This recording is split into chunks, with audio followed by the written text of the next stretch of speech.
ఏలేశ్వరం నగర పంచాయతీ పరిధిలో ఉన్న సర్దార్ వల్లభాయ్ పటేల్ 150వ జయంతి సందర్భంగా విగ్రహానికి పూలమాల వేసి నివాళులర్పించిన చైర్మన్ ఆలమండ చలమయ్య ఆలమండ మాట్లాడుతూ, సర్దార్ వల్లభాయ్ పటేల్ భారతదేశ స్వతంత్రం కొరకు పోరాడని వ్యక్తి, ఆయన ఉక్కులాంటి మనిషి అని కొనియాడారు.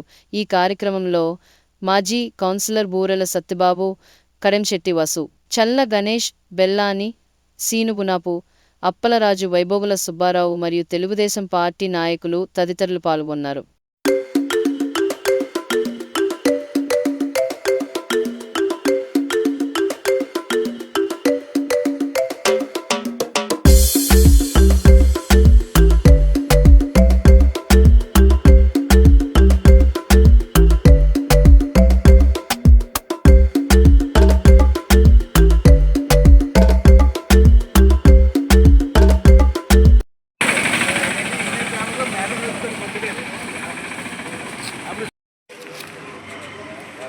ఎస్ఆర్ న్యూస్ ప్రేక్షకులందరికీ అలాగే ప్రతిపక్ష నియోజకవర్గ యావందరికి హృదయపూర్వక నమస్కారం తెలియజేస్తూ, ఈవేళ సర్దార్ వల్లభాయ్ పటేల్ యొక్క జయంతి కార్యక్రమాన్ని ఈరోజు ఏలేశ్వరంలో ఇక్కడ ఉన్నటువంటి గ్రామంలో ఉన్నటువంటి ఎల్డర్స్ అందరూ కలిపి కార్యక్రమం చేయడం జరిగింది.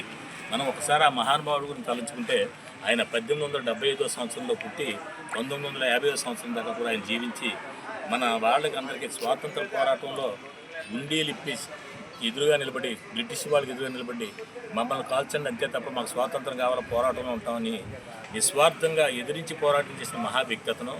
ఈవేళ అటువంటి మహనీయుల వల్ల మనం ఈరోజు ఈ రకంగా జీవిస్తున్నాం. మనకు ఈ రకంగా ఉన్నామంటే కారణం ఆ రోజు పెద్దలు చేసినటువంటి స్వాతంత్ర పోరాటం వల్ల ఈవేళ మన స్వాతంత్రం వచ్చి మనకి 75 సంవత్సరాలు దాటింది. మనం ఇంత స్వచ్ఛమైన జీవితం గడుపుతున్నామంటే దానివల్ల గడుపుతున్నామంటే ఆ మహనీయుల్ని స్మరించుకొని మరింత వాళ్ళకి మంచి జరగాలని, వారి ద్వారా సమాజం బాగుపడాలని చెప్పి నేను కోరుకుంటున్నాను.